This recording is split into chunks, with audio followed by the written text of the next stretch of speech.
किसका होना चाहिए? महत्व होना चाहिए हमारी जनता का, हमारे सिटीजन्स का, है ना? सबसे पहली ज़रूरत है रोज़गार। वो चाहे विश्व में चाहे जो मर्ज़ी होता रहे, है ना?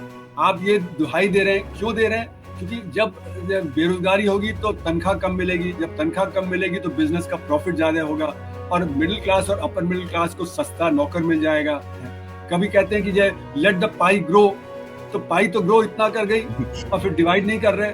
जो सही बात। इनइक्वालिटी है वो तो बढ़ती जा रही है। ये सब तो मुझे लगता है कि सिर्फ दलीलें हैं एक सिस्टम को चलाने। शिक्षित नौजवान बहुत हताश और निराश हैं। वो 3 बार, 4 बार, 5 बार इम्तिहान दे रहे हैं, फिर हो नहीं रहा। कभी कोई सिविल सर्विस का, पुलिस का या कोई बैंकिंग का, तो वो हताशा और निराशा में वो मोबाइल फ़ोन पे लगे रहते हैं, डिप्रेशन में जाते हैं, सुसाइड हो रहे हैं।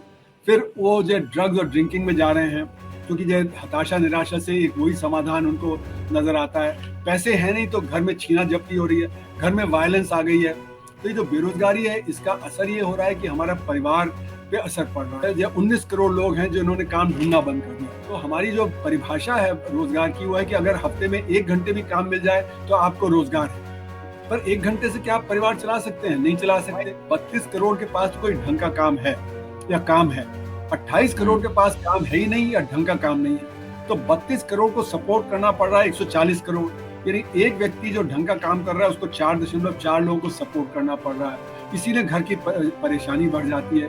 अगर ये 28 करोड़ के पास भी काम होता तो 60 करोड़ होते जो 140 करोड़ को सपोर्ट करते, तो हर एक व्यक्ति पे 2.3 लोगों का भार पड़ता। तो जब अपने आप परिवार की खुशहाली बढ़ जाती है। आप जब गरीब आदमी के हाथ में 100 रुपए देंगे तो 95 रुपए खर्च करेगा, सिर्फ 5 रुपए बचाएगा। अगर अमीर आदमी को 100 रुपए जाता है तो सिर्फ 5 रुपए खर्च करता है, 95 बचा लेता है। तो जब राहुल गांधी अपने घोषणा पत्र में ये घोषणा करते हैं कि 1 लाख रुपए पर फैमिली देंगे, तो क्या ये फीजिबल होगा कि पूरे देश में हर परिवार को 1 लाख रुपए दे दिया जाए? अगर आपके पास पैसा है तो आप रोजगार पैदा करिए। रोजगार पैदा होगा तो अपने आप आमदनी हाथ में आएगी। जब आमदनी आएगी तो आप अपनी तरह से खर्च करेंगे, है ना? ये नहीं कि सरकार आपको लैपटॉप देगी या साइकिल देगी। जो आपके परिवार की जरूरत है वो आप उस तरह से।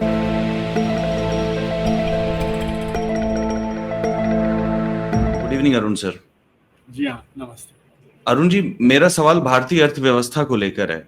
अब हाल ही में index of industrial production release हुआ, एनएसओ द्वारा रिलीज किया गया है। ये बता रही है कि भारत में मैन्युफैक्चरिंग बेहतर हो रही है, पावर कंजम्पशन बढ़ रहा है। अभी हाल की खबरों से पता चलता है कि जीएसटी कलेक्शन भी बेहतर है, डायरेक्ट टैक्स भी बेहतर हो रहा है। इसके बावजूद में क्यों लगता है कि अर्थव्यवस्था हमारी खराब है? तो जो हमारा जीडीपी है उसमें हमारे पास असंगठित क्षेत्र के आंकड़े अलग से नहीं आते हैं। तो वो 2015 का एक सर्वे हुआ था, उसमें तो कुछ आंकड़े आए थे, उसके बाद 2020 में होना था वो नहीं आया। तो ये मान लिया जाता है कि जिस प्रकार से हमारा संगठित क्षेत्र चल रहा है उसी प्रकार से असंगठित क्षेत्र चल रहा है। लेकिन असंगठित क्षेत्र से खबरें आ रही हैं कि वो गिरावट पे है। तो एक गिरती हुई अर्थव्यवस्था को आप एक बढ़ती हुई अर्थव्यवस्था से रिप्रेजेंट कर रहे हैं, तो नेचुरली आपका जीडीपी का ग्रोथ रेट 7-8% दिखता है और लगता है कि अर्थव्यवस्था बहुत अच्छा कर रही है। जबकि वो 7-8% का जो ग्रोथ रेट है वो सिर्फ संगठित क्षेत्र का है। संगठित क्षेत्र में 55% उत्पादन होता है। तो अगर आप 7% भी मान लें तो यानी कि 3.75% वहाँ से ग्रोथ आया। असंगठित क्षेत्र में कृषि है और फिर आपका असंगठित क्षेत्र जो है नॉन एग्रीकल्चर सेक्टर है वो 31% है, वहाँ पे कम से कम 5% की गिरावट है। तो -1.65% वहाँ से आ गया। तो -1.65 प्लस 3.75 तो आपका 2% ही रेट ऑफ ग्रोथ हुआ। ये तो हालत अब है। बीच में जब झटका लगा नोटबंदी का, जीएसटी का, इस समय तो नेगेटिव रेट ऑफ ग्रोथ हो गया था। और हाँ, अगर आप नेगेटिव हो देखें गया था। बिल्कुल। तो एक सवाल है इसमें बीच में सरकार नहीं आप। मानती। नहीं, सरकार नहीं जी, मानती। सरकार जी, तो जी। कहती है कि नोटबंदी के समय सबसे ज्यादा ग्रोथ रेट था। वो तो कह रही है कि 8% से भी ऊपर रेट ऑफ ग्रोथ हो गया था। तो हमारे हुँ, ऑफिशियल आंकड़े इतने गलत हैं कि जब ये हुँ, सबको पता है कि जब नोटबंदी के समय नेगेटिव रेट ऑफ ग्रोथ था, तो हमारे ऑफिशियल आंकड़े दिखा रहे हैं कि 8% से भी ज्यादा था। और ये तो हालत ये है कि मतलब मुझे 2017-18 के Q4 में जब ऑफिशियल आंकड़े 8% का ग्रोथ रेट दिखा रहे थे, तो वो 2019-20 के Q4 में मतलब कि पैंडेमिक के जरा पहले वो 3.1% पे गिर गया था। तो उस समय भी वो हुँ। नेगेटिव हो गया था, यानी कि रिसेशन पैंडेमिक के पहले ही आ गया था हमारी अर्थव्यवस्था में। तो हमारे आंकड़े बहुत गलत हैं। हमारा जो एवरेज ग्रोथ रेट जो सरकार कह रही 6.5% हुआ है पिछले 10 साल में, मेरा मानना है कि वो 1 या 2% से ज़्यादा नहीं। तो अभी हमारी अर्थव्यवस्था पाँचवीं बड़ी अर्थव्यवस्था नहीं हुई है। वो अभी 9वीं बड़ी अर्थव्यवस्था ही है, और अगर वो अभी 5वीं बड़ी नहीं आई है और अभी भी 1 या 2% की ग्रोथ हो रही है, तो फिर आप ये मान के चलें कि अभी जो तीसरी बड़ी अर्थव्यवस्था भी नहीं होगी 3 साल में। और सबसे बड़ी बात क्या है? सबसे बड़ी बात यह है कि ये जो सब दिखाया जा रहा है कि हम विश्व गुरु हो गए हैं, कि हम 2047 तक एक उन्नत प्रदेश बन जाएंगे, ये सब एक तरह विकसित से राष्ट्र। गलत आंकड़े पेश करके हो रहा है। और इसके जो हम्म। मतलब क्या एविडेंस क्या है? देखिए, एविडेंस है आपका जैसे कि रिटेल ट्रेड, जो कि एग्रीकल्चर के बाद सेकंड लार्जेस्ट एम्प्लॉयर है, तो वहाँ पे ई कॉमर्स बहुत तेजी से बढ़ा है, 20, 30, 40% तक बढ़ा है। और जो उसका जब अर्थव्यवस्था जो 2% 3% पे चढ़ रही है, तो अगर कोई सेक्टर 20-30% पे जाएगा तो बाकी सेक्टर जो उसका है वो गिरावट पे होगा। तो जो नेबरहुड रिटेल स्टोर्स हैं वहाँ पे गिरावट है। हम अपने ही घर को देखते हैं कि हम जब पैंडेमिक के पहले कुछ भी ई कॉमर्स से ऑर्डर नहीं करते थे, अब 90% हमारा वहाँ से आ रहा है। तो middle class, upper middle class, rich class, उसका बहुत बड़ा हिस्सा अब जो ई कॉमर्स से आ रहा है। तो नेबरहुड स्टोर का काम कम हो गया। फिर आप देखिए, जो ये खबर आई है आपके लेदर गुड सेक्टर से, लगेज इंडस्ट्री से, आपके एफएमसीजी सेक्टर से, आपके जो और जो कई सेक्टर हैं वहाँ पे खबर आ रही है कि जो असंगठित क्षेत्र गिरावट पे है, और उससे संगठित क्षेत्र में डिमांड चली गई है और संगठित क्षेत्र बढ़ रहा है। तो एक मतलब बढ़ती हुई अर्थव्यवस्था जो हम कह रहे हैं वो उतनी नहीं बढ़ रही जो कि सरकार कह रही है, तो इसलिए आंकड़े गलत हैं। तो संगठित क्षेत्र तो अच्छा कर रहा है, लेकिन असंगठित क्षेत्र उसी वजह से गिरावट पे है। तो ठीक है, हमारे ठीक है, आंकड़े ठीक है। गलत हैं। तो इसलिए मैं कहता हूँ कि हमने तो असंगठित क्षेत्र को अदृश्य कर दिया है, और वो मैं इसलिए एक पॉलिसी अदृश्य हो गया है। क्योंकि जब अर्थव्यवस्था 7% पे चल रही है तो फिर आपको असंगठित क्षेत्र के लिए कोई खास कदम उठाने की जरूरत नहीं है। तो इसलिए जी। पॉलिसी में भी नहीं कर रहे हैं और डेटा में भी नहीं है। ये एक सवाल इसमें मेरे जहन में बार बार आ रहा है अरुण सर कि ये जो असंगठित क्षेत्र के आंकड़े हैं, तो ये ऐसा तो है नहीं कि पहली बार है कि आंकड़े उपलब्ध नहीं है। असंगठित क्षेत्र के आंकड़े तो कभी नहीं रहे संभवतः हमारे पास। क्या आप बताएंगे कभी रहे हैं असंगठित क्षेत्र के आंकड़े? ऐसा है कि देखिए, जो मेथडोलॉजी है नहीं। उसमें हाँ हर जी। 5 साल पे आप एक सर्वे करते थे। तो 2015-16 में आपने सर्वे किया है ना, उसके जी। आंकड़े आपने इस्तेमाल किए। लेकिन जी। 2016 में ही तुरंत वो बदल गया, क्योंकि आपके जो जी। गिरावट आ गई। तो जो हम्म। 2015-16 के आंकड़े हैं वो 2016-17 उसके बाद जो वैलिड नहीं है। फिर 2017 जी। में गिरावट आई। तो जब झटका लगता है अर्थव्यवस्था को, जो शॉक जिसको हम कहते हैं, तो जो हम्म। पुरानी हम्म। मेथडोलॉजी है उसको बदलना चाहिए, वो हमने हम्म। बदली नहीं। हम जो 2016 के पहले की मेथडोलॉजी है उसी पे चल रहे हैं। जो हमारे रेशियो आए 2015 के सर्वे से, वो 2016-17 में वैलिड नहीं है, क्योंकि गिरावट हो गई है ना। तो तो वो 2015 के बाद कभी दोबारा नहीं आया इसका आंकड़ा उसके बाद असंगठित क्षेत्र? 2020 में करना था सर्वे, वो नहीं हुआ 2020 में सर्वे, नहीं है हुआ ना। हर 5 साल नहीं में। हुआ, तो इसलिए नहीं। जी। दूसरी बात, मेथडोलॉजी बदलनी पड़ेगी। जो जी। मेथडोलॉजी हमने इस्तेमाल की, क्योंकि 4 हम्म। शॉक लग चुके हैं अर्थव्यवस्था को, तो आंकड़े भी हम्म। गलत हैं और मेथडोलॉजी भी गलत है। तो इसलिए जो ओके। हमारा जो असंगठित क्षेत्र है उसको हम कैप्चर नहीं कर रहे। अब यहाँ तक देखिए, ठीक। कृषि कृषि भी असंगठित क्षेत्र का एक हिस्सा है। उसके जी। आंकड़े हर उसमें आते हैं कि रबी की फसल, खरीफ की फसल, लेकिन वो भी गलत है। क्योंकि देखिए, जब हमारा जो नोटबंदी हुआ, जब पैंडेमिक हुआ, तो जो सब्जी, फल, फूल वगैरह बाहर मार्केट में नहीं आ पा रहे थे, तो वो सड़क वो वहीं पे गल गए। हमने देखा जो 2016 में जो पिक्चर थी कि जो किसान जो है पंजाब का, वो सड़क पे जब शिमला मिर्च फेंक दे रहा है क्योंकि 1 रुपए किलो जा रही थी, टमाटर फेंक हम्म। दिया सड़क पे, दूध फेंक दिया सड़क पे। और फिर हम कहते हैं कि एग्रीकल्चर तो बड़ा अच्छा कर रहा था 3% की रफ्तार से। उसी तरह पैंडेमिक के हम्म। दौरान ये सब दिखा कि उन्होंने जो सब कुछ फेंक दिया सड़क पे क्योंकि सड़ रहा था। और हमने कहा कि जो बहुत अच्छा रेट ऑफ ग्रोथ हुआ, 3% हुआ। पिछले साल जब मार्च में भयंकर गर्मी पड़ गई, हमारा जब गेहूं की फसल खराब हो गई और जो हमारी पैडी की फसल खराब हो गई क्योंकि बारिश देर से आई, फिर भी हम कह रहे हैं कि 3% की रेट ऑफ ग्रोथ हुई। जबकि एक्चुअल में अगर हमारा रिकॉर्ड उत्पादन होता तो हमें एक्सपोर्ट पे बैन क्यों लगाना पड़ता, कृषि पे, हमारे वीट पे और राइस के एक्सपोर्ट पे। हमने वीट पे और राइस के एक्सपोर्ट पे बैन लगा दिया। दूसरी तरफ हमने कहा कि रिकॉर्ड उत्पादन हुआ, और फिर भी दाम इतने तेज हैं। तो दाम क्यों तेज हो रहे हैं? अगर रिकॉर्ड उत्पादन है और हमने एक्सपोर्ट पे भी कर लिया, तो हमारे कृषि के आंकड़े भी सही नहीं है। तो आंकड़ों की गड़बड़ी है। गड़बड़ी है, ठीक है। लेकिन मेरा सवाल अभी वर्तमान आंकड़ों पर है। क्या आप इस पर भी प्रश्न उठाना चाहेंगे जब वो ये कहते हैं कि आईआईपी में ये पता चलता है कि मैन्युफैक्चरिंग बेहतर हो रही है, और नहीं, हम तो सब ये आईआईपी जानते तो हैं कि ऑर्गेनाइज सेक्टर का है ना। आईआईपी भी जी तो जी जी ऑर्गेनाइज सेक्टर का है ना। तो है ऑर्गेनाइज है सेक्टर में तो ऑर्गेनाइज सेक्टर में बढ़त हो रही है, बिल्कुल सही बात है। नहीं, ऑर्गेनाइज सुनिए सेक्टर तो में मेरी बढ़त। बात तो सुनिए sir sir sir sir sir हाँ। मैं ये कह रहा हूं कि मैन्युफैक्चरिंग जो सेक्टर है वो आईआईपी का लगभग 78% कवर करता है। उसका वेटेज जो है वो आईआईपी में लगभग 78% है।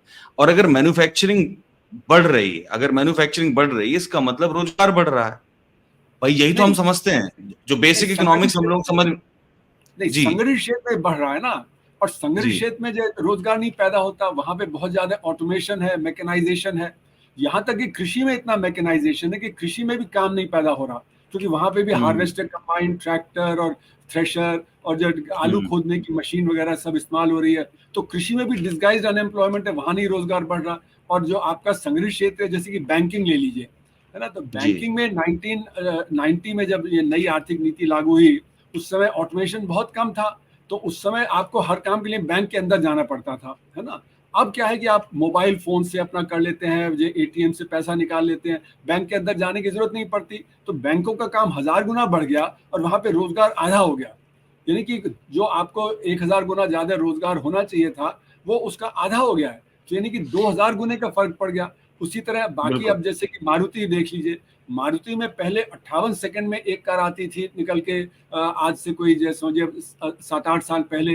अब मैंने सुना है कि 38 सेकंड में आती है, क्योंकि पहले 10 रोबोट और 10 आदमी काम करते थे एक कार पे। अब वहां पे 5 आदमी और 20 रोबोट काम करते हैं। तो कारें ज्यादा उत्पादित हो रही हैं, लेकिन जब जो रोजगार कम हो गया। स्टील सेक्टर में देखिए, स्टील सेक्टर में 1990 में जो टाटा स्टील में जो 2.5 मिलियन हम्म टन स्टील पैदा होता था, और उसके लिए हम्म 88,000 जो लोग काम करते थे। अब वहां 15 मिलियन टन का उत्पादन हो रहा है और 23,000 लोग काम कर रहे हैं। मतलब कि उत्पादन 5 गुना हो गया है, लेकिन जो रोजगार उसका जो 1/3 हो गया है। तो जो इतना ऑटोमेशन हो रहा है और मैकेनाइजेशन हो रहा है, उसके चलते हुए रोजगार नहीं पैदा हो रहा। इसीलिए हमारा जो असंगठित क्षेत्र है, सब लोगों को वहीं जाना पड़ रहा है। 6% हमारा वर्कफोर्स जो संगठित क्षेत्र में आज है, और 6% 1990 में था। तो जो उस समय हमारा वर्कफोर्स 250 मिलियन का था, आज हमारा 600 मिलियन का है। तो 600 मिलियन में आप देख लीजिए कि जो कितना जो बढ़त हुई, ज़्यादा ज़्यादा 3-4-5 मिलियन लोगों के जो बढ़त हुई, जबकि वर्कफोर्स बढ़ गया 250-300 मिलियन से, है ना। तो ये हमारा जो संगठित क्षेत्र है, उससे रोजगार नहीं पैदा होने वाला। हमें असंगठित क्षेत्र है, कृषि है, हमारे शिक्षा है, स्वास्थ्य है, वहां पे रोजगार पैदा होगा। तो आपके कहने का मतलब है कि जो ये आंकड़े बता रहे हैं जिसमें भाई जो नॉर्मल इकोनॉमिक्स हम लोग समझते हैं उसमें ये समझते हैं कि पावर कंजम्पशन बढ़ रहा है, इसका मतलब इकोनॉमी ग्रो कर रही है। मैन्युफैक्चरिंग बढ़ रही है, इसका मतलब इकोनॉमी ग्रो कर रही है। लेकिन आप ये कह रहे हैं कि ये जो कुछ भी बढ़ रहा है ये सिर्फ संगठित क्षेत्र के लिए बढ़ रहा है, जो कि लगभग 15% है। नहीं, संगठित मैंने ठीक क्षेत्र समझा? हमारा 55% हमारा उत्पादन संगठित क्षेत्र से आता है। और पचपन उसमें प्रतिशत 6% लोग काम करते हैं, है ना। और 6% असंगठित लोग क्षेत्र, हाँ, असंगठित क्षेत्र के दो हिस्से हैं। एक कृषि है, जिसमें जी 14% उत्पादन होता है और 46% लोग काम करते हैं। और बाकी जो जी। है हमारा 48%, वो नॉन एग्रीकल्चर अनऑर्गेनाइज सेक्टर में है, उसमें 31% उत्पादन होता है। तो ठीक बात है। अच्छा। जो हमारी जी बढ़त दिख रही है, वो संगठित जी। क्षेत्र की दिख रही है। वहां पे असंग 6% लोग काम करते हैं, और 80% हमारा इन्वेस्टमेंट संगठित क्षेत्र में जा रहा है। तो इसलिए वहां पे इतना मैकेनाइजेशन, ऑटोमेशन हो रहा है कि वहां पे रोजगार नहीं पैदा हो रहा। कृषि में 5% जा रहा है, और वो भी मैकेनाइजेशन के लिए जा रहा है, तो वहां पे भी रोजगार पैदा नहीं हो रहा। तो लोगों को रेजिडुअल काम करने के लिए असंगठित क्षेत्र में, कोई ये आपका सड़क पे जो खोमचा कर लेगा, कोई आपका जो सब्जी बेच लेगा, कोई चना बेच लेगा बस स्टैंड पे, कोई सिर पे बोझा ढो लेगा, कोई रिक्शा चला लेगा। इस तरह के सेल्फ एम्प्लॉयमेंट के काम बढ़ते हैं। तो अच्छा ठीक है, आपकी बात मुझे समझ में आती है। अगर इन चीजों को थोड़ी देर के लिए छोड़ दें और हम इस पर आए जीएसटी कलेक्शन पर, तो जीएसटी कलेक्शन के लिए कुछ लोग एक पॉइंट ऑफ व्यू ये है कि जीएसटी कलेक्शन इसलिए बढ़ रहा है क्योंकि महंगाई बढ़ गई है और चीजों के दाम बढ़ गए हैं, तो उसमें रिस्पेक्टिव जो है जीएसटी बढ़ गया है, तो जीएसटी कलेक्शन अपने आप बढ़ जाए। अगर इसको दूसरे तरीके से ये कहें कि अगर जीएसटी कलेक्शन बढ़ रहा है इसका मतलब ये है कि लोग सामान खरीद पा रहे हैं, लोग सामान खरीद तो रहे हैं ना। हम ये भी तो समझ सकते हैं कि लोगों की क्षमता बढ़ी है तभी तो लोग सामान खरीद रहे हैं, और खरीद रहे हैं तो जीएसटी भी, इसका मतलब जीएसटी भी पे कर रहे हैं, और जीएसटी पे कर रहे हैं तो जीएसटी कलेक्शन बढ़ रहा है। ये कहने का मतलब क्या ऐसा सही है? नहीं, देखिए ऐसा है, जीएसटी कहाँ से इकट्ठा होता है? आपका जीएसटी में 3 तरह के हैं। एक तो जो 50 लाख से कम टर्नओवर वाले हैं वहां तो जीएसटी कुछ है ही नहीं, है ना, और वो 6 करोड़ यूनिट्स हैं। और फिर आपके जो उसके इंटरमीडिएट हैं जो कॉम्पोजिशन स्कीम में आते हैं, जो 1.5 करोड़ और 50 लाख के टर्नओवर के बीच में, वहाँ पे 1% लगता है आपका जो जीएसटी, और उसके ऊपर जो है वहाँ पे आपका जीएसटी लगता है। तो जो आपका जो स्मॉल सेक्टर है और जो आपका जो असंगठित क्षेत्र है जिसमें 6 करोड़ यूनिट्स हैं, वो तो जीएसटी के बाहर है। तो जो खरीद फरोख्त हो रही है वो ऑर्गेनाइज सेक्टर में हो रही है, और क्योंकि नहीं नहीं, ये डिमांड नहीं जो कह रहा हमारी सर मैं, सर डिमांड मैं जो है ये नहीं ना, कह रहा जी। डिमांड जो है ना, हम्म, आप जी डिमांड जी। की बात कर रहे हैं ना, तो डिमांड शिफ्ट कर गई है असंगठित क्षेत्र से संगठित क्षेत्र में। ठीक है। जो लोग पहले असंगठित क्षेत्र से खरीद रहे थे वो संगठित क्षेत्र से अब खरीद रहे हैं, क्योंकि फायदा क्या हुआ जीएसटी का कि इनपुट क्रेडिट मिलता है, जो असंगठित क्षेत्र को इनपुट क्रेडिट नहीं मिलता है। तो संगठित क्षेत्र का जो प्राइस है वो असंगठित क्षेत्र से रिलेटिवली कम हो गया। इसीलिए हिंदुस्तान यूनिलीवर की पिछले साल की जो रिपोर्ट है, उन्होंने कहा हमारा मार्केट शेयर इसलिए बढ़ गया क्योंकि स्मॉल सेक्टर कोप नहीं कर पा रहा, है ना। और क्यों? क्योंकि जब इनपुट क्रेडिट का मतलब है कि आपने जो माल खरीदा उसमें जो टैक्स पे किया हुआ है वो आपको छूट मिल जाती है। इनपुट क्रेडिट का ये मतलब है। जो असंगठित क्षेत्र है उसको छूट नहीं मिलती है क्योंकि वो जीएसटी से बाहर है। तो जीएसटी से बाहर रहना ही उसके लिए एक श्राप बन गया है, और इसीलिए डिमांड शिफ्ट कर गई है।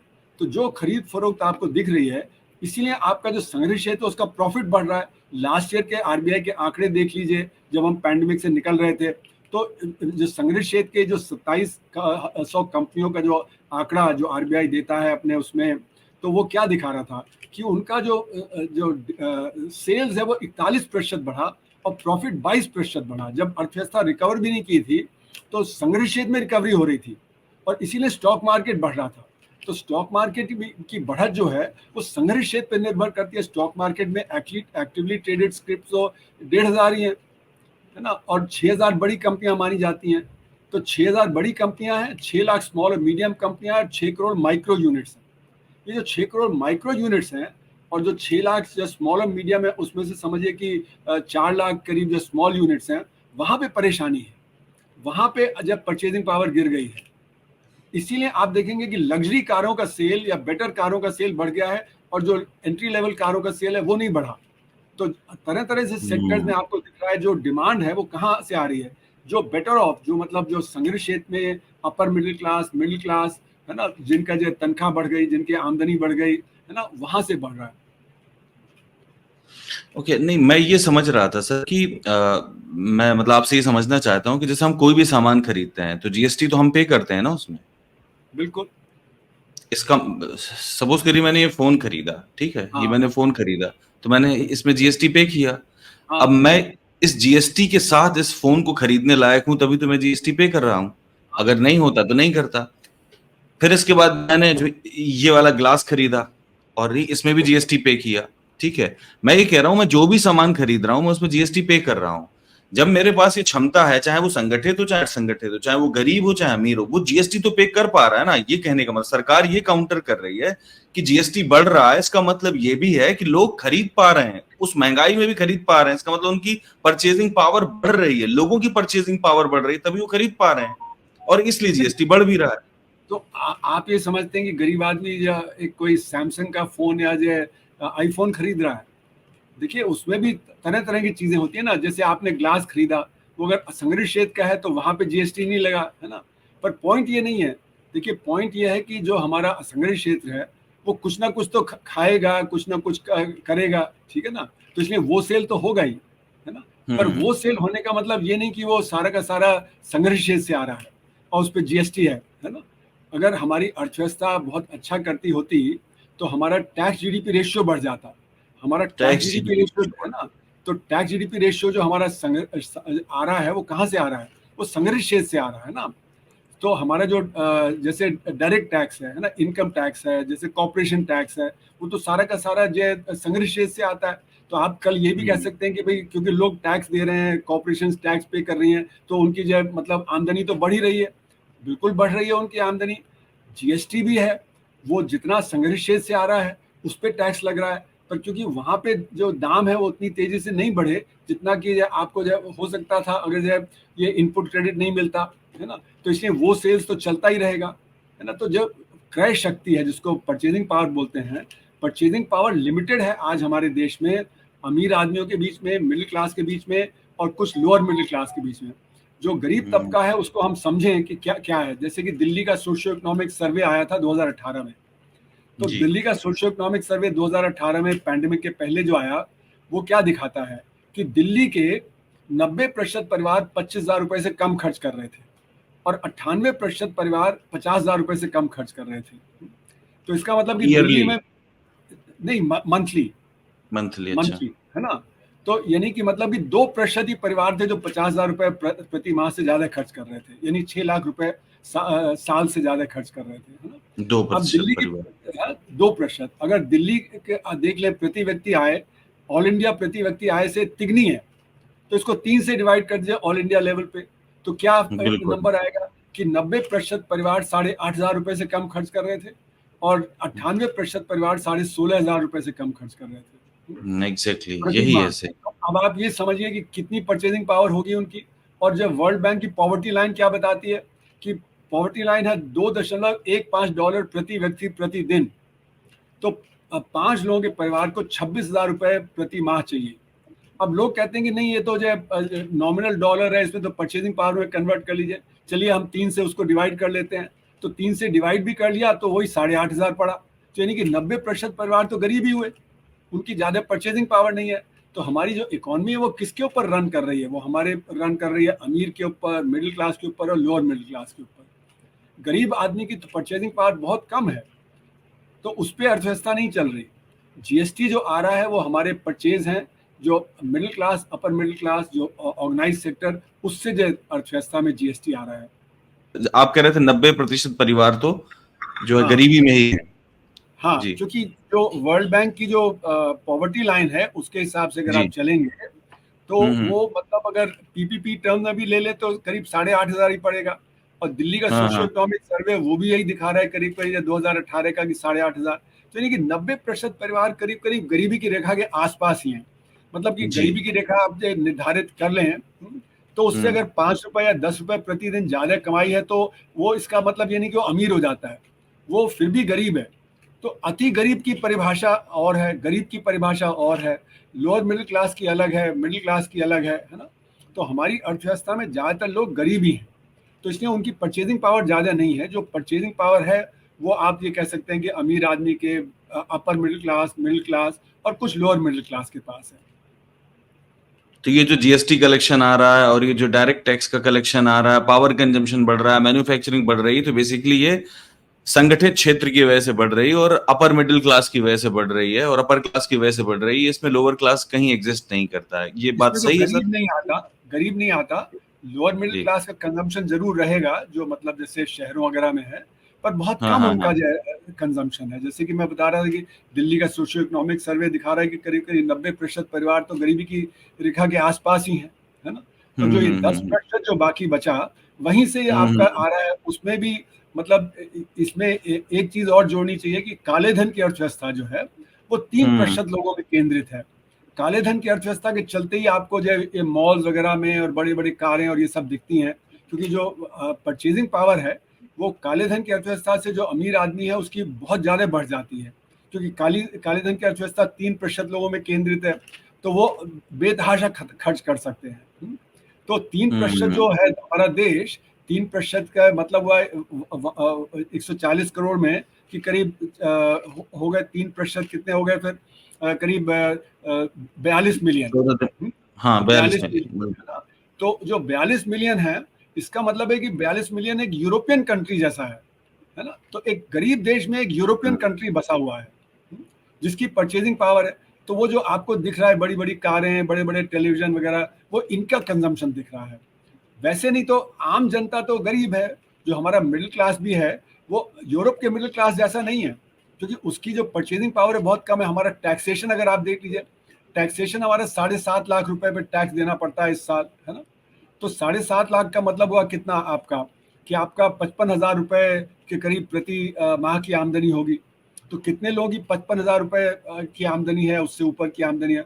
बहुत गिने चुने। इसलिए जो हमारा प्रधानमंत्री ने खुद कहा कि हमारे यहाँ 1.5 करोड़ लोग इफेक्टिव टैक्स पेयर हैं। तो यानी कि 1.1% लोग हैं जो इफेक्टिव टैक्स पेयर हैं। ये मान लीजिए कि हम्म। बहुत काली काली कमाई करते हैं आप उनको जोड़ लीजिए तो 2-3% हो जाएंगे जिनके पास इस तरह की परचेजिंग पावर होगी, इफेक्टिव टैक्स पेयर वगैरह वाली, है ना। तो बाकी जो है वो तो लोअर मिडिल क्लास हो गया, मिडिल क्लास हो गया, गरीब हो गए। तो 3% आप मान लीजिए जो जिनके पास कुछ परचेजिंग पावर है, जिसकी वजह से हमारा ऑर्गेनाइज सेक्टर में डिमांड है वगैरह वगैरह, है ना। तो इसका मतलब जो भारत की समृद्धि दिख रही है वो, इसका मतलब लगभग 4.5 करोड़ लोगों की ही समृद्धि है, बाकी जो है समृद्ध भारत की नहीं है, मतलब यही ये मतलब हो हुआ गए इसका। जो अमीर हुए जिनके पास काली कमाई है ना। और आप हम्म। जोड़ लीजिए उसमें जो संग्रह क्षेत्र के हैं वर्कर वगैरह, है ना, वो लोअर मिडिल क्लास, तो कुल मिला के 6-7% हो जाएंगे। तो 6-7% का बिल्कुल। मतलब 8 करोड़, है ना। 8 करोड़ बस तो बस। जर्मनी से बड़ा है ना। 8 करोड़ तो हम्म। जर्मनी से भी बड़ा है। तो एक जर्मनी बैठा हुआ है जो हमारे गरीब देश में, जहां से आपको एक कंजम्पशन दिख रहा है, जहां से आपको टैक्स कलेक्शन दिख रहा है ना। तो ये हमें ओके। समझना पड़ेगा कि हमारे देश में असमानता बेतहाशा है। मतलब कि इतने गरीब देश में जब हम 137वें स्थान पे हैं प्रति व्यक्ति आय हम्म। के हिसाब से दुनिया में, तो तीसरे हम्म। नंबर के बिलियनर कैसे हो गए। हमारी प्रति व्यक्ति आय से 30 गुना ज्यादा जापान और जर्मनी की है, पर वहां पे हमसे कम बिलियनर है। तो ये दिखा रहा है कि जबरदस्त असमानता है। जितनी मतलब ये असमानता कहाँ से आती है, ये हमारे सिस्टम से आ रही है। जो आज की नीतियां हैं वो प्रमोट कर रही हैं संघर्ष क्षेत्र को, और असंघर्ष क्षेत्र को हम्म। धराशायी कर रही हैं। और संघर्ष क्षेत्र ये प्रमोट करने के साथ साथ बड़े बड़े कॉर्पोरेट्स को प्रमोट कर रही हैं। जो हमारे जो एग्लोमरेशंस हैं, जैसे कि टाटा हो गए, आपके हम्म। अडानी हो गए, अंबानी हो गए, इनको सारे एसेट्स दिए जा रहे हैं। आप ये भी एक्वायर कर लो, ये भी एक्वायर कर लो, एयरपोर्ट हो गए, पोर्ट हो गए, आपके जो सड़कें हो गई, एयरलाइंस हो गई, है ना, ये सारी चीजें आपको। तो एक तरफ हमने ये कर दिया। अब वो हम कोरिया के मॉडल पे चल रहे हैं कि वहाँ के चाय बॉल्स हैं, पर उनके चाय बॉल्स जो है उन्होंने टेक्नोलॉजी डेवलप की है, उसके आधार पे वो दुनिया पे उन्होंने बढ़त किया। हमारे यहाँ वो एक्विजिशन के आधार पे हैं। ना टाटाज ने, ना बिल्कुल। अडानी ने, अंबानी ने कोई नई टेक्नोलॉजी नहीं इजाद की है। कौन सी कोई नहीं। टेक्नोलॉजी इजाद की है। तो ये जो एग्रीगेशन है ये मतलब उस तरह का ऑर्गेनिक नहीं है, ये तो क्रोनी कैपिटलिज्म वाला है। तो इसलिए हम ये बड़ी बड़ी ये कर रहे हैं। दूसरी तरफ 80 करोड़ को हम जो गरीब रख रहे हैं, जिससे कि उनको लाभार्थी बना दें, उनको 5 किलो राशन दे दें, 6,000 रुपए जो किसानों को दे दें, उनको गैस सिलेंडर दे दें और कहें कि भाई अब आप हमें पॉलिटिकली वोट करें। तो हम ब्राइब कर रहे हैं और लोगों को जो एक तरह से भिखमंगा बना दे रहे हैं। तो उनकी डिग्निटी पे असर है कि वो उनको ये मतलब मान के चलना पड़ता है कि अब हमें मुफ्त में मिलेगा तो हम वोट देंगे। ये नहीं कि हमारी जो पब्लिक है उसकी डिग्निटी पे ये असर कर रहा है। और इससे जो हमारा एनवायरनमेंट है इन्वेस्टमेंट का खराब हो गया है, क्योंकि जो लोगों को हम्म। डर है कि भाई कहीं कल हमें एक्वायर कर लिया जाएगा। तो इसलिए आप देखें 2014 से 2019 के बीच में 23,000 हाई नेटवर्थ इंडिविजुअल्स ने देश छोड़ दिया। और 2019 में 7,000 ने छोड़ा, 2022 में 7,000 और ने छोड़ा, 2023 के आंकड़े हैं कि 2 लाख लोगों ने अपनी सिटीजनशिप गिव अप कर दी, इंडियन सिटीजनशिप, है ना। तो इसका मतलब क्या हुआ कि जो इन्वेस्टमेंट क्लाइमेट खराब हो रहा है, इसीलिए इतने बड़ी तादाद में जो अमीर लोग हैं वो देश छोड़ के चले जा रहे हैं, कि उनको खतरा है कि कोई उनको एक्वायर कर लेगा। और ये देखिए कि हम विश्वगुरु अगर होते तो अमेरिका और कनाडा से लोग इंडिया आते, है ना। हमारे यहाँ से तो लोग लाखों की तादाद में जो कनाडा, अमेरिका, ऑस्ट्रेलिया जाने को तैयार हैं। तो क्योंकि वो विश्वगुरु हैं तो हमारे यहाँ से लोग वहाँ जा रहे हैं। अगर हम विश्वगुरु होते तो अमेरिकन और कैनेडियंस लाइन लगाते इंडियन एम्बेसी में, अमेरिका में, कि वो इंडिया सेटल करना चाहते हैं। तो हम किस प्रकार के विश्वगुरु हैं कि हमारे जो टैलेंटेड लोग हैं वह वहाँ जा रहे हैं। बिल्कुल। अच्छा, ये इनका क्या है, जैसे आपने कहा कि मतलब हमारा यहाँ इन्वेस्टमेंट का माहौल खराब हो रहा है, पर आप देखिए दुनिया के सबसे अमीर आदमी, उसकी कंपनी टेस्ला, वो भारत में आना चाहता है। तो अगर नहीं, इन्वेस्टमेंट का माहौल खराब है तो वो क्यों आना चाहेगा? देखिए आपका जो मार्केट है 3%, जैसे मैंने कहा 42 मिलियन का, वो तो एक बड़ी यूरोपियन कंट्री के साइज का है ना। और अगर आप ये हम्म। कुल मिला के मिडिल क्लास है तो एक जर्मनी से भी बड़ा है। तो टेस्ला तो हम्म। जर्मनी जाएगा ही, है ना। टेस्ला क्यों नहीं जर्मनी जाएगा। तो ये जो हमारे कार परचेजिंग की कहाँ से हो रही है, हमारे टॉप 3% ही तो कार परचेज करते हैं। खासकर लग्जरी एग्जैक्टली, कारें बिल्कुल वगैरह सही तो बात। टॉप 1.5% परचेज करते हैं। तो टॉप 1.5% भी एक बड़ा मार्केट है ना। तो इसलिए टेस्ला यहाँ पे आना चाहेगा। लेकिन आप ये देखिए जो टेस्ला के ओनर हैं इलॉन मस्क, हम्म। वो इंडिया हम्म। आने वाले थे, है ना, अप्रैल के चाइना अंत में। चले।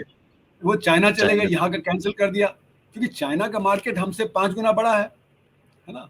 तो इसलिए मतलब हम अगर विश्वगुरु होते, अगर हमारा हम्म। इतना होता तो फिर हमारे यहाँ लोग भाग भाग के आते, हमारे यहाँ तो लोग भाग के जा रहे हैं। तो हम किस प्रकार के विश्व गुरु हैं?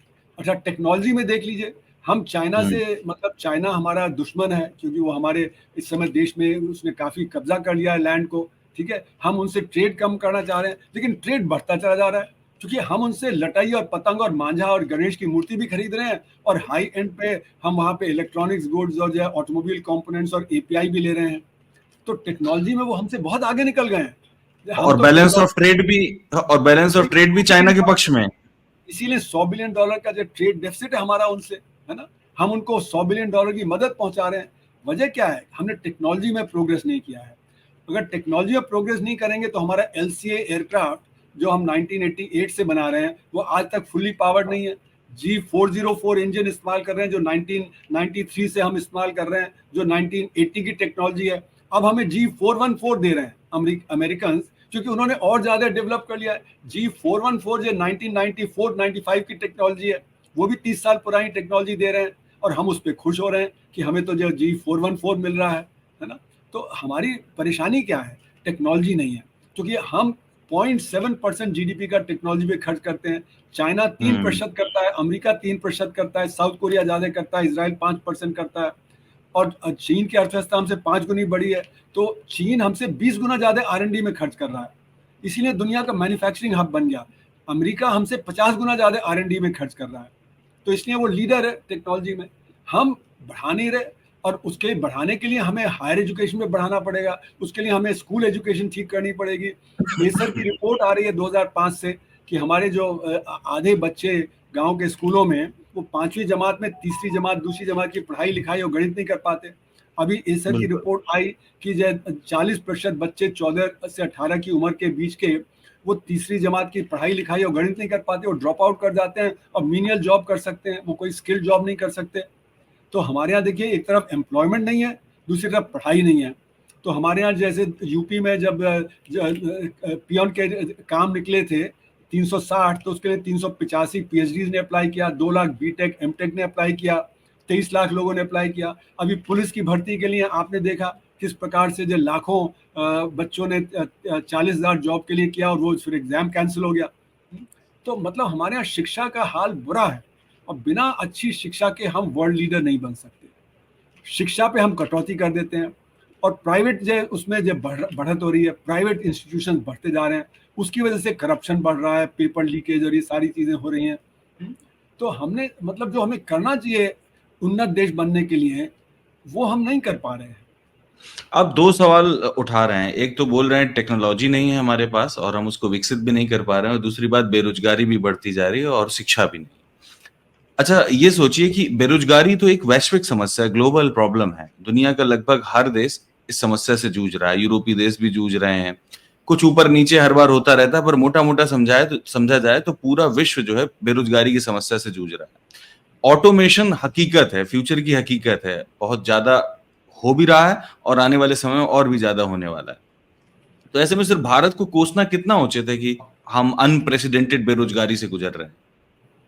देखिए, सवाल ये है कि आपको क्या महत्व देना है, किस चीज को आप महत्व देंगे?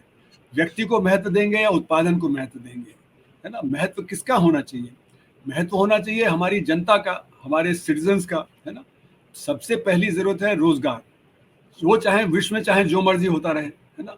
आप ये दुहाई दे रहे हैं, क्यों दे रहे हैं? क्योंकि जब बेरोजगारी होगी तो तनख्वाह कम मिलेगी, जब तनख्वाह कम मिलेगी तो बिजनेस का प्रॉफिट ज्यादा होगा, और मिडिल क्लास और अपर मिडिल क्लास को सस्ता नौकर मिल जाएगा, है ना। इसलिए अपर क्लास और मिडिल क्लास के घर में मेड सर्वेंट भी होगी, ड्राइवर भी होगा वगैरह। तो ये हम कुछ 3-4% का जो लिविंग स्टैंडर्ड है उसको करने के लिए, और जो हमारे बिजनेस है उसका प्रॉफिट करने के लिए ये हम दलील देते हैं। कभी कहते हैं कि जय लेट द पाई ग्रो, तो पाई तो ग्रो इतना कर गई, और फिर डिवाइड नहीं कर रहे, जो सही बात। इनइक्वालिटी है वो बढ़ती जा रही है। ये सब तो मुझे लगता है कि सिर्फ दलीलें हैं एक सिस्टम को चलाने। अगर हम सिस्टम बदल दें, हम लोगों ने रिपोर्ट जारी की थी रोजगारी और बेरोजगारी पे अक्टूबर 11, 2022 में, उसमें हमने दिखाया था कि किस प्रकार से रोजगार बढ़ाया जा सकता है। 4 तरह की बेरोजगारी देश में है। एक तो वो है जिन्होंने काम ढूंढना बंद कर दिया, जो 15 से 64 साल की उम्र के हैं, उसमें महिलाओं की बहुत तादाद है और शिक्षित नौजवानों की बहुत तादाद है। शिक्षित नौजवान बहुत हताश और निराश हैं, वो 3 बार 4 बार 5 बार इम्तहान दे रहे हैं, फिर हो नहीं रहा। कभी कोई सिविल सर्विस का, पुलिस का, जो कोई बैंकिंग का वगैरह वगैरह। तो वो हताशा और निराशा में वो मोबाइल फ़ोन पे लगे रहते हैं, डिप्रेशन में जाते हैं, सुसाइड हो रहे हैं। फिर वो जो ड्रग्स और ड्रिंकिंग में जा रहे हैं, क्योंकि जो हताशा निराशा से एक वही समाधान उनको नज़र आता है। पैसे हैं नहीं तो घर में छीना झपटी हो रही है, घर में वायलेंस आ गई है। तो ये जो बेरोज़गारी है, इसका असर ये हो रहा है कि हमारा परिवार पे असर पड़ रहा है, हमारे सोशियोलॉजिकल असर पड़ रहे हैं। इसके पॉलिटिकल असर भी हैं कि जब सस्ता लेबर मिल जाता है पॉलिटिकल पार्टीज़ को, और जो हमारे जो बिजनेस हैं उनको सस्ता लेबर मिल जाता है। तो सबसे पहली बात तो ये कि हमारे देश में जो लेबर फोर्स पार्टिसिपेशन रेट बहुत कम है, और जो बड़ी अर्थव्यवस्था है जैसे चीन है, ब्राज़ील है, अमेरिका है, वहाँ पे 70% के आसपास है। हमारे यहाँ ऑफिशियल आंकड़े भी अगर देख लें तो 55% है, अगर CMI देख लें तो 45% है, यानी कम से कम 20% लोग कम हैं। यानी 20% कम होने का मतलब है कम से कम 19 करोड़ लोग हैं जो इन्होंने काम ढूंढना बंद कर दिया। फिर दूसरी बात आती है कि जिनके पास हफ्ते में पूरा काम नहीं मिलता, एक दिन मिला, 2 दिन मिला, तो हमारी जो परिभाषा है रोजगार की वो है कि अगर हफ्ते में 1 घंटे भी काम मिल जाए तो आपको रोजगार है। पर 1 घंटे से क्या आप परिवार चला सकते हैं? नहीं चला सकते। तो उसको हम अंडर एम्प्लॉयड बोलते हैं। तो अंडर एम्प्लॉयड की संख्या बहुत ज़्यादा है, क्योंकि हमारे यहाँ ऐसा है कि अगर आपका काम छूट गया तो आप ये नहीं कहेंगे मैं घर बैठ जाऊंगा और भूखे मर जाऊंगा पर मैं काम नहीं करूंगा जब तक मेरे मुताबिक काम नहीं मिले। लोगों को जैसे MBA है, वो NDTV में दिखा रहे थे कि MBA नाली साफ कर रहे हैं क्योंकि वो जमादार का काम, जो सफाई कर्मचारी का काम जो है के लिए वो इम्तहान दे रहे हैं। तो MBA कर लिया और आप सफाई कर्मचारी बन जाएंगे तो आपको क्या जब मतलब डिग्निटी रह जाएगी। तो सवाल ये है कि अंडर एम्प्लॉयमेंट बहुत है। फिर तीसरा हमारा है डिस्गाइज्ड अनएम्प्लॉयमेंट। डिस्गाइज्ड अनएम्प्लॉयमेंट मतलब कि आप खेत पे जाते हैं, काम नहीं है, वहाँ पे आप बैठे हैं पर आपको काउंट कर लिया जाता है कि आप तो रोजगार हैं, आपको तो रोजगार है। तो इसलिए 4 तरह की बेरोजगारी है हमारे देश में। तो हमने अपनी रिपोर्ट में दिखाया कि 32 करोड़ के पास तो कोई ढंग का काम है या काम है, 28 करोड़ के पास काम है ही नहीं या ढंग का काम नहीं है। तो 32 करोड़ को सपोर्ट करना पड़ रहा है 140 करोड़, यानी एक व्यक्ति जो ढंग का काम कर रहा है उसको 4.4 लोगों को सपोर्ट करना पड़ रहा है। इसीलिए घर की परेशानी बढ़ जाती है। अगर ये 28 करोड़ के पास भी काम होता तो 60 करोड़ होते जो 140 करोड़ को सपोर्ट करते, तो हर एक व्यक्ति पे 2.3 लोगों का भार पड़ता, तो जब अपने आप परिवार की खुशहाली बढ़ जाती। बेहतर तो इसलिए होता, हमारे यहाँ बिल्कुल। सबसे जो बड़ी समस्या है वो बेरोजगारी की समस्या है। उसी से गरीबी जुड़ी हुई है, उसी से असमानता जुड़ी हुई है, जो इनइक्वालिटी की बात मैंने बताई थी वो उसी से जुड़ी हुई है। जी। एक तरफ बिलियनर्स हो रहे हैं, दूसरी तरफ ये। तो इसलिए रोजगार पैदा करना बहुत जरूरी है। और आपने सही कहा, बिल्कुल। दुनिया में ऑटोमेशन हो रहा है, दुनिया में तरह तरह के जो मैकेनाइजेशन हो रहा है, और ये तो कुछ भी नहीं है। आर्टिफिशियल इंटेलिजेंस आने वाली है 5 साल में, आप देखेंगे बहुत सारे स्किल जॉब भी चले जाएंगे। टीचर का काम और ये सब जो चैट GPT वगैरह दिखा रहे हैं किस प्रकार से हो सकता है, डॉक्टर का काम वगैरह वगैरह। तो ये भयंकर समस्या आने वाली, इसलिए हमको आज उसके समस्या का समाधान निकालना है। तो जो लेबर इंटेंसिव सेक्टर्स हैं उनको बढ़ाना है, ना कि कैपिटल इंटेंसिव सेक्टर्स को। हमारे बजट में क्या कर रहे हैं, हम सारे कैपिटल इंटेंसिव सेक्टर्स को बढ़ावा दे रहे हैं। जैसे कि पहले सड़क बनती थी, उसमें सैकड़ों लोग काम करते थे, अब बड़े बड़े बुलडोजर और ट्रैक्टर की वजह से 10 लोग काम करते दिखते हैं।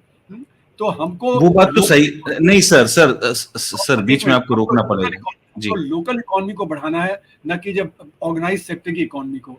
लोकल सेक्टर की इकोनॉमी बढ़ेगी तो ना बड़े हाईवे चाहिए होंगे, ना बड़े फ्रेट कॉरिडोर चाहिए होंगे, और ना इतना कैपिटल इंटेंसिव होगा। शिक्षा को बढ़ाना है, स्वास्थ्य को बढ़ाना है, वहाँ पे एम्प्लॉयमेंट जनरेशन होता है। हर बजट में उस शिक्षा और स्वास्थ्य पे कटौती हो जाती है, रूरल एम्प्लॉयमेंट गारंटी पे कटौती हो जाती है, जो हमारा जो रूरल डेवलपमेंट है उस पर कटौती हो जाती है।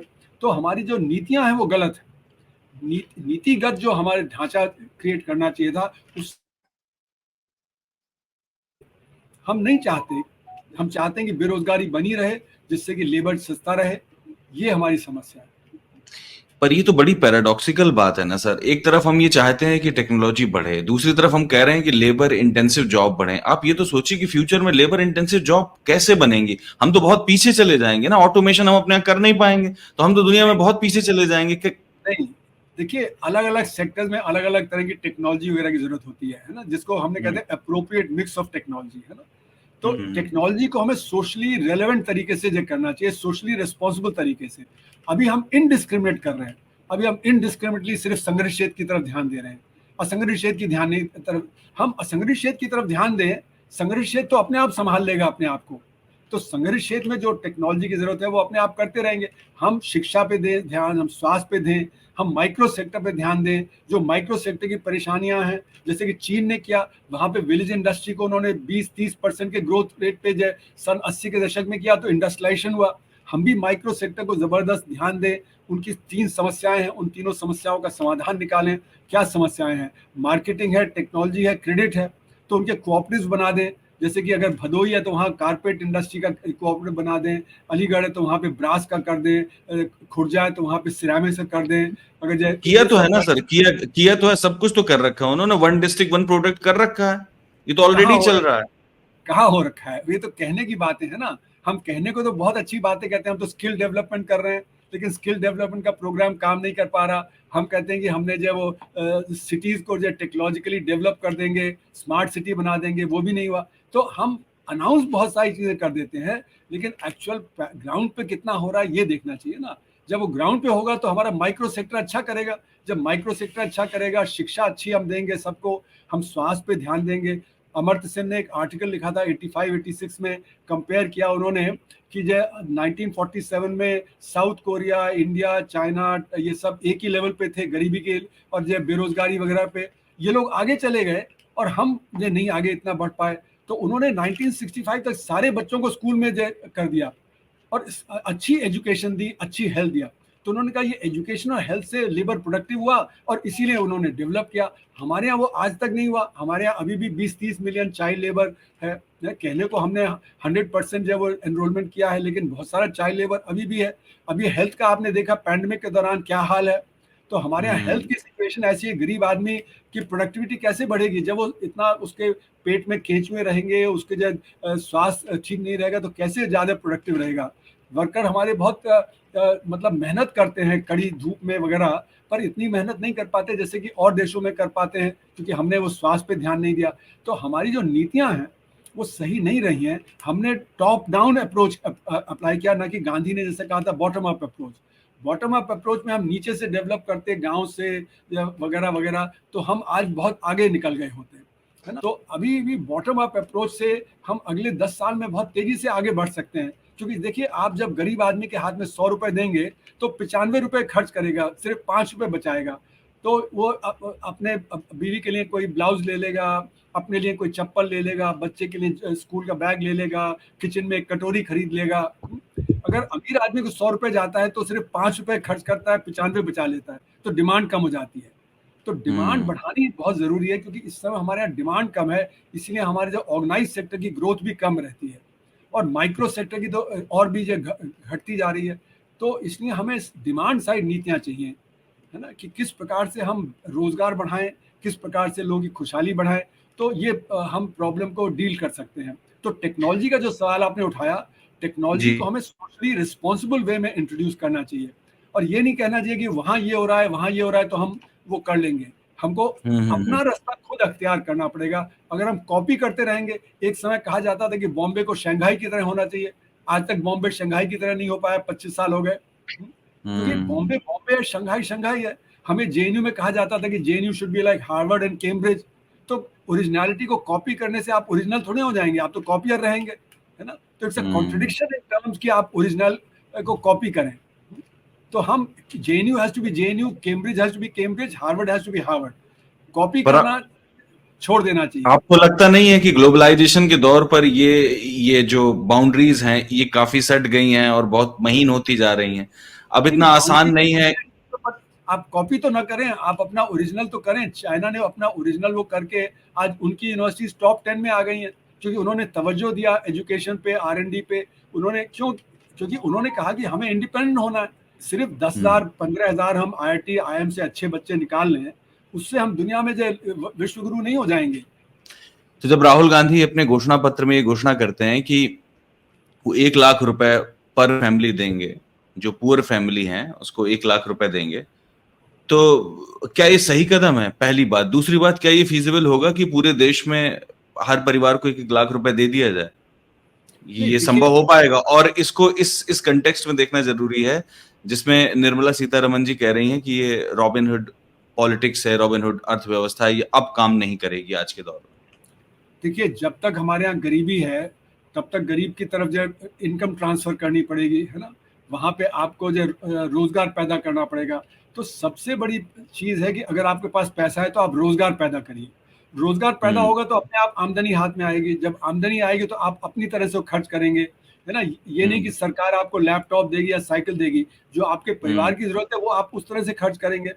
तो इसलिए हम लोगों ने अपनी रिपोर्ट में सारी बात डिटेल में विस्तार में बताई है कि कैसे 5 साल में ट्रांजिशन किया जा सकता है। शुरू में जब गरीबी है तो उस समय आपको देना पड़ेगा, लेकिन धीरे धीरे जब रोजगार पैदा होगा तो आपको वो देना नहीं पड़ेगा। तो इसलिए जो एक ट्रांजिशन का पीरियड होगा, ऐसा नहीं कि देखिए अर्थव्यवस्था एकदम से स्विच नहीं होती है, वो कोई बटन नहीं है कि आपने ऑन कर दिया फिर ऑफ कर दिया, है ना। अर्थव्यवस्था को भी ट्रांजिशन करना पड़ेगा उस स्थिति में जहाँ पे कि सबके हाथ में रोजगार होगा, है ना। शुरू में आपको कुछ पैसा देना पड़ेगा। अब ये आपके ऊपर निर्भर करता है कि आपकी नीतियाँ क्या हैं। अगर आप कॉर्पोरेट सेक्टर को 5 लाख 6 लाख करोड़ रुपए के टैक्स कंसेशन दे सकते हैं, तो गरीब जो परिवार हैं उनके हाथ में भी पैसा दे सकते हैं, क्योंकि उससे डिमांड बढ़ेगी। अगर जो आप कॉर्पोरेट सेक्टर को जो अब जैसे PLI स्कीम है उसमें 1.76 लाख करोड़ रुपए का आप जब प्रावधान रखा है कि आप उसको इतनी सब्सिडी देंगे, तो आपकी अर्थव्यवस्था जो है आज 300 लाख करोड़ रुपए की ऑफिशियली कही जाती है, उसमें से अगर आप 1% भी बांटेंगे तो 3 लाख करोड़ रुपए ही तो हुआ, है ना।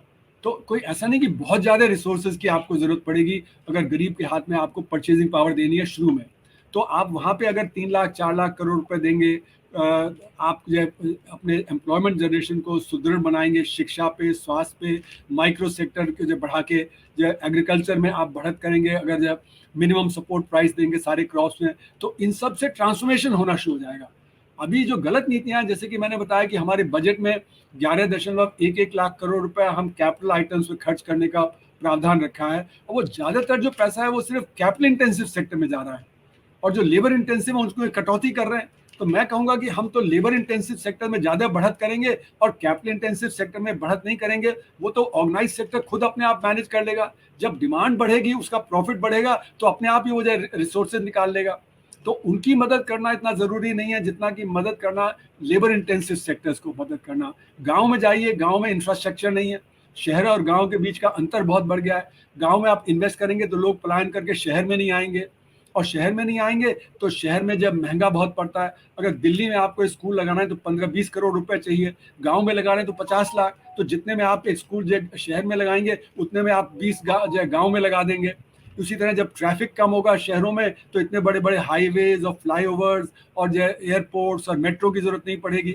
तो आपका जो मॉडल रहा है वो कॉन्सेंट्रेटेड अर्बनाइजेशन का जो मॉडल रहा है, उसी में रिसोर्सेज सारे खप जाते हैं, और जो गांव के लिए कुछ बचता नहीं है। अगर आप 5 लाख करोड़ रुपए दिल्ली में खर्च कर रहे हैं तो 5 लाख गांव में 1-1 करोड़ खर्च कर दीजिए, तो उससे जितना जो रोजगार पैदा होगा, उससे जितना वहां का इंफ्रास्ट्रक्चर डेवलप होगा, तो लोगों का पलायन रुक जाएगा। अभी तो आपका सारा एम्फेसिस है ऑर्गेनाइज सेक्टर और बड़े बड़े शहरों पे, शहरीकरण पे। तो डिसेंट्रलाइज अर्बनाइजेशन होना चाहिए। अर्बनाइजेशन तो होगा पर इतना कॉन्सेंट्रेटेड नहीं कि 20-30 मिलियन 40 मिलियन के बड़े बड़े शहर आपके बनते चले जा रहे हैं। दिल्ली को क्रॉस करने में 100 किलोमीटर में 4 घंटे लग जाते हैं, है ना। इतने बड़े बड़े एग्लोमरेशन की क्या जरूरत, क्योंकि इतना बड़ा एग्लोमरेशन होगा तो चौड़ी सड़कें और हाईवेज और फ्लाईओवर्स और सब की जरूरत पड़ेगी, जिसमें बहुत पैसा लगता है, और सब कैपिटल इंटेंसिव है। गांव में करेंगे तो कोई ना हाईवे चाहिए ना फ्लाईओवर चाहिए, और लोकल इकोनॉमी जब फले फूलेगी तो इतना ज्यादा मूवमेंट भी नहीं होगा। तो इसलिए आपकी अर्थव्यवस्था को रीओरिएंट करने की जरूरत है, जो कि बॉटम अप अप्रोच के साथ। तो हमारे अपना जो बुनियादी जो अप्रोच रहा है डेवलपमेंट का, उसी को हमें बदलना है। तो इसका मतलब ये है कि ये जो न्याय पत्र में जो 1 लाख रुपए देने की बात है, एज ए इकोनॉमिस्ट आप इस बात को मानते हैं कि ये अप्रोच सही है और ये फिजिबल भी है और इतना पैसा दिया जा सकता है? मैं कह रहा हूं कि शुरू में करना पड़ेगा जब लोगों के पास काम नहीं हो, लेकिन ये हमें मूव करना है इमीडिएटली काम जनरेट करने के लिए। तो इसलिए ये जो ट्रांजिशन पीरियड है उसमें हो सकता है पैसा हमें देना पड़े गरीब परिवारों को जहाँ पे हालत ज्यादा खराब है, और काम हम जितने जैसे जैसे देंगे तो इसकी जरूरत नहीं रहेगी, लोगों को काम से पैसा मिलना शुरू हो जाएगा। तो हमें ट्रांजिशन करना पड़ेगा एक डायरेक्शन में। बिल्कुल ठीक है, ये तो अच्छी बात है। कम से कम एज इकोनॉमिस्ट आपने इस बात को बिल्कुल साफ कर दिया कि ये पैसा दिया जा सकता है, क्योंकि सत्ता पक्ष बार बार इसी बात इसी बात को लेकर के प्रश्न उठा रहा है कि ये जो न्याय पत्र में दिया गया है ये फिजिबल नहीं है, ये नहीं दिया जा सकता है, इससे अर्थव्यवस्था डूब जाएगी। वो ये भी कह रहे हैं कि अगर हम 5-6 लाख करोड़ रुपए इंडस्ट्रियलिस्ट को दे रहे हैं और अगर उतना ही पैसा यहाँ भी दे देंगे तो फिर पूरी अर्थव्यवस्था डूब जाएगी। उनका ये भी तर्क है। तो मुझे लगता है कि अगर आप कह रहे हैं तो ये बात सही है। देखिए, अगर मतलब आप जो गरीब के हाथ में देंगे तो परचेजिंग पावर बढ़ेगी, उससे तो आपका Exactly. जो ऑर्गेनाइज सेक्टर और आगे बढ़ेगा, है ना। तो ये कहना कि वो डूब जाएगी, वो बात सही नहीं है। आप देखिए, जो अमीर लोग हैं उन पे वेल्थ टैक्स लगा के आप रिसोर्सेज रेज कर सकते हैं, है ना। वेल्थ टैक्स कोई जो रॉबिनहुड नहीं है। वेल्थ टैक्स का देखिए एक हेग साइमन्स डेफिनेशन होती है इनकम की। हेग साइमन्स डेफिनेशन का मतलब है कि अगर आपके पास घर है और आप 1 लाख रुपए कमा रहे हैं और मेरे पास घर नहीं है, 1 लाख रुपए मैं कमा रहा हूं, तो आप बेटर ऑफ हैं। तो जो एबिलिटी टू पे आर्ग्यूमेंट है उसके हिसाब से वेल्थ टैक्स होना चाहिए, क्योंकि जिसके पास ज्यादा वेल्थ है उसकी ज्यादा वेल्थ टैक्स होना चाहिए। वेल्थ टैक्स साथ गिफ्ट टैक्स होना चाहिए। और जो इनइक्वालिटी है जो पिछले 30-40 साल में इतनी बढ़ गई है, वो सिस्टम की वजह से बढ़ी है। तो इसलिए इनहेरिटेंस टैक्स भी, तो इनसे आप कम से कम 8-10 लाख करोड़ रुपए जो उठा सकते हैं, जो कि आप इस्तेमाल कर सकते हैं, जो रीडिस्ट्रीब्यूट कर सकते हैं पैसा। तो इसलिए कोई ऐसा नहीं कि आपका जब बजट डूब जाएगा, कि बजट में डेफिसिट बहुत बढ़ जाएगा। बजट में वो बात सही है आपकी बात सही है, पर जो उद्योगपति है सर, वो तो डिस्करेज होगा ना।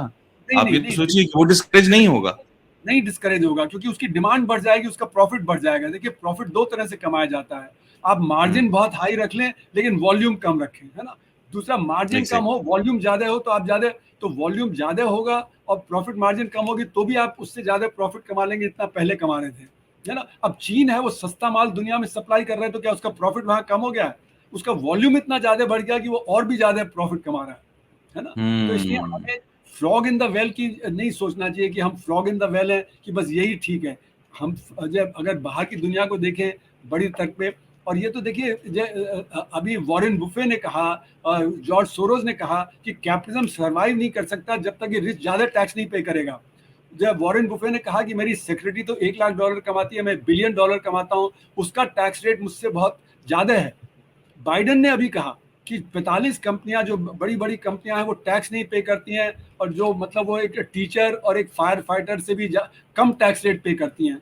तो उन्होंने भी कहा, तो उनको जो मतलब 2011 में कहा, 2018 में कहा, 2022 में कहा, तो अमेरिकन रिच ने सपोर्ट किया, फिर जब Italian rich, French rich, German rich ने सपोर्ट किया।